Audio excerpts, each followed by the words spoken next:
Lamun urang hayang boga budak soleh ulah ngan saukur ngobrol wungkul urang teh hayang boga budak soleh teh buktikeun ka Allah ku urang teh perjuangan dina nyolehkeun budak.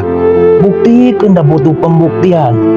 Lamun ayeuna wasilah nyolehkeun budak teh butuh ku harta, sok urang teh korbankeun harta urang saperluna keur pikeun ngabuktikeun bahwa urang teh hayang boga budak soleh.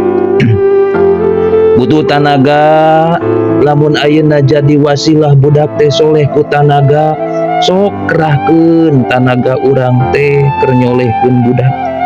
Mun teh mah wasilahna ayeuna budak soleh ku waktu, korbankeun waktu urang teh keur nu sejen demi hayang budak anu soleh. So korbankeun urang teh buktikeun. Ulah ieu mah ngomong budak hayang soleh ari berkorban mung ngimpi atuh eta mah kahadeu da Allah ge ningali kana pengorbanan urang.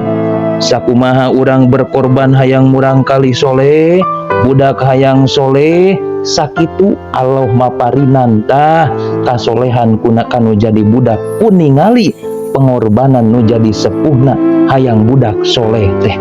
Ingat, pengorbanan nu matak ngajamin tah syariatna budak bisa soleh sinareng soliha. Ulah nepi ka koret urang ngorbankeun sagala rupa mun teh mah urang hayang boga budak anu soleh. Kahade tah